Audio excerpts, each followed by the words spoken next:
এই তো কয়েকদিন আগে ফাইন্যান্স কমিশন এসেছিল আমাদের পশ্চিমবঙ্গে। আমি যতদূর শুনেছি তারা আপনার প্রেজেন্টেশন বা আপনার কথা বলা বা আপনার নলেজ দেখে প্রচণ্ড খুশি, আমাদের সাংবাদিকরা যা জানিয়েছেন। এই ফাইন্যান্স কমিশনের কাছে তো আপনি তো রাজ্যের যে বরাদ্দ সেটা আরও বেশি করার কথা বলেছেন। দেখুন, আমি কি বলেছি ফাইন্যান্স কমিশনকে? It is a confidential meeting. আপনি মনে করেন বাড়ানো উচিত? না, আমি বলছি, আপনি যখন আমাকে বলতে অ্যালাউ করেছেন, you have to allow me to complete my word. আমি তাদের যা বলেছি আমি সবটাই বলেছি। তবে হ্যাঁ, আমরা 41% যেটা পাই, এখন তো একটাই ট্যাক্স, জিএসটি। আর সেন্ট্রাল গভর্নমেন্ট এখন কথায় কথায় শেষ বসিয়ে দেয়। শেষ বসালে সেই টাকাটা তো আমরা পাই না, সেটা সেন্ট্রাল গভর্নমেন্ট রাজ্যকে দেয় না, পুরোটা নিয়ে নেয়। এবং যখন স্কিম করে, সেন্ট্রাল স্পন্সর স্কিম, নামটাও তারা দেয়, রংটাও তারা দিয়ে দেয়, কিন্তু স্টেট আদৌ সেটা পারবে কি না, কারণ 40% 50% টাকা আমাদের দিতে হয়, সেটা একটু স্টেটকে কনসাল্ট করা উচিত। আবার কি করে কখনো কখনো, ধরুন কোথাও একটা 200 লোক নিল, নিয়ে বলে 1 বছরের জন্য নিচ্ছি। 1 বছরের জন্য সে একটা চাকরি পেল, মাসে 10,000 টাকা পেল। এবার 1 বছর পরে চাকরিটা চলে গেল, তখন বার্ডেনটা তো আমার উপর আসবে। তার কারণ আমি তো কারো চাকরি খাওয়ার জন্য এখানে নেই। ফলে আমাদের সেটা ব্যাপারে যদি আলোচনা করে নেয়, সেন্ট্রাল স্পন্সার্ড স্কিমের ব্যাপারে, যেহেতু আমাদের টাকা, আমাদের পার্টিসিপেশন, আমাদের পারফরমেন্স আমাদের স্টেটে শ্যুট করবে কি না। অনেক সময় এমন একটা নাম দিয়ে দিল, ধরুন ভাষায় নানা রকম ডিফারেন্সেস আছে। বাংলা ভাষায় ওয়ার্ডের যেটা মানে হয়, হিন্দি ভাষায় অন্যরকম মানে হয়, সংস্কৃত ভাষায় অন্যরকম মানে হয়, তামিল ভাষায় অন্যরকম মানে হয়, কেরালা ভাষায় অন্যরকম মানে হয়। সুতরাং স্টেট ল্যাঙ্গুয়েজকে অলওয়েজ প্রায়োরিটি দিয়ে, যেটা মানুষ বুঝতে পারবে, সাধারণ মানুষ। শুধু আর্টিকুলেট হলেই হবে না, বা আর্টিফিশিয়াল হলে হবে না, যে ল্যাঙ্গুয়েজটা মানুষের কাছে পৌঁছবে সেই রকম স্কিমের নাম দিলে তবে মানুষ সেটা বুঝতে পারে। জোর করে তো গিলিয়ে দেওয়ার ব্যাপার নয়, এই জোর করে যা পারলাম গিলিয়ে দিলাম। এগুলো হচ্ছে উভয় পক্ষকে ফেডারেল স্ট্রাকচারে মেনে চলতে হয়। তাই আমরা যেটা বলেছি, কি বলেছি আমি এখনও বলবো না, ডিটেলস আলোচনা হয়েছে, প্রায় 3 ঘন্টা ডিটেলস আলোচনা করেছি সব ব্যাপার নিয়ে। আমি অফকোর্স জিএসটি থেকে যে টাকাটা তুলে নিয়ে যাওয়া হয় এবং ট্রেজারিতে যে টাকাটা আসে ফেডারেল স্ট্রাকচারে সব রাজ্যের ক্ষেত্রেই, ওটা 41% করে দিয়েছে এখন। আর ম্যাক্সিমামটা সেন্ট্রাল গভর্নমেন্ট নিয়ে যায়, অথচ তাদের কাজ কিছুই নেই, সবটাই করে রাজ্য সরকার। তাই আমরা ওটাকে 50%-এ নিয়ে যেতে বলেছি। দিদি, এই যে অনেকে বলেন, ইকোনমিক্সদের মধ্যে দুটো মত আছে, আপনি চালু করলেন, সবাই ফলো করতে শুরু করলো। ইকোনমিক্সটা দুটো মত আছে। একদল ইকোনমিস্ট বলেন যে প্রান্তিক মানুষের যাতে টাকা পৌঁছে দেওয়া দরকার, যাতে সেই টাকা বাজারে রোল হয় এবং সেই টাকা খরচা করছে সেটা অর্থনীতিকে সমৃদ্ধ করে। আবার একদল অর্থনীতি বলেন এইটা ডোল পলিটিক্স, এতে রাজকোষের উপর অহেতুক চাপ তৈরি হয়। একজন অভিজ্ঞ রাজনীতি হিসেবে আপনি কি মনে করেন? আমি অভিজ্ঞ নই, আমি সাধারণভাবে পথ চলতে গিয়ে যেটুকু বুঝেছি, মানুষের হাতে পয়সা থাকা দরকার। পয়সাটা আপনি যত রোল করবেন তত আপনার পয়সাটা রোল হবে।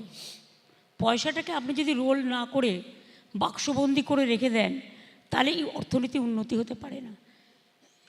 মডার্ন সায়েন্সে বলছে, মডার্ন ইকোনমিস্টরা বলছেন, ইভেন অমাত্যদা থেকে শুরু করে যারা আজকে নোবেল প্রাইজ পাচ্ছেন ইকোনমিতে, হ্যাঁ সবাই বলছে যে মানুষের হাতে পয়সাটা থাকলে মানুষ নিজের মতো খরচা করতে পারে এবং তাতে অর্থনীতিটা চাঙ্গা হয়।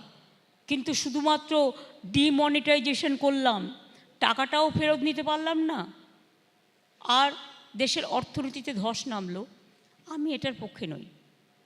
পয়সা মানুষকে যত দেবেন তত পয়সাটা মানুষ খরচা করবে এবং তার কাজে লাগবে। এই কাজে লাগাটাই আপনার ইকোনমিটাকে রোল করবে। আপনি একটা দোকান করে রাখলেন, সাপোজ দোকানে যদি বিক্রি বাটা না হয়, দোকানে যদি মেটেরিয়ালস না থাকে, দোকানে যদি খরিদ্দার না আসে, তো আপনার দোকানটা চলবে কি করে? অটোমেটিক্যালি লক আউট হয়ে যাবে, লকডাউন করে দেবেন, সবচেয়ে ইজি ওয়ে। কাজে সের পথে তো যাওয়ার দরকার নেই। আমি যদি একটা দোকান খুলি, দোকানে আমার জিনিস রাখতে হবে, বিক্রিও করতে হবে, খরিদ্দারকে সম্মানও জানাতে হবে, ঠিকমতো জিনিসটা সে যাতে পায়, তার কেনবার সুযোগ পায়, সেই ব্যবস্থাটাও করতে হবে। এটা হচ্ছে সাধারণ মানুষের অর্থনীতি। একই সঙ্গে আপনি বলছেন আপনার সত্যি আপনি ব্যালেন্স করতে হচ্ছে, আপনাকে অর্থ সংস্থান করতে হচ্ছে, জোগাড় করতে হচ্ছে, এতগুলো সামাজিক প্রকল্প আপনাকে চালিয়ে যেতে হচ্ছে। এরপর আপনি অ্যানাউন্স করেছেন যে 11 লক্ষ মানুষকে আপনি আবাস যোজনার টাকা দেবেন, বাড়ি তৈরি। 11 না 12 লক্ষ। 12 লক্ষ, 1 লক্ষ কম হয়ে গেছে, যাই হোক 12 লক্ষ। তো 12 লক্ষ মানুষকে যে টাকা দেবেন, সেন্ট্রাল গভর্নমেন্ট তো টাকা দিচ্ছে না, কোত্থেকে জোগাড় করবেন? এসব নিয়ে আপনাকে চিন্তা করতে হবে না। সংসারে বিশেষ করে মায়েরা যখন সংসার চালায়, তখন যদি ঘরে কিছু নাও থাকে, একটা এক্সট্রা অতিথি এসে যায়, তাহলে বাড়ির গার্জেন মা বা বউরা ঠিক করে, মেয়েরা, যে আমি কি করে তাকে খাওয়াবো। সে হয়তো কোনোদিন একটু মাংস খায়, একদিন মাংস কমিয়ে দিয়ে সে জায়গায় তোপসে মাছ খেলো, তোপসে মাছের আবার দাম বেশি, মৌরালা মাছ খেলো বা পুঁটি মাছ খেলো। সুতরাং এটা হচ্ছে আপনাকে ম্যানেজমেন্ট সিস্টেম। আপনি আপনার টেলিভিশনে মার্কেটিং করলেন, আমি দেখলাম, তো মার্কেটিংটা it's also a management system.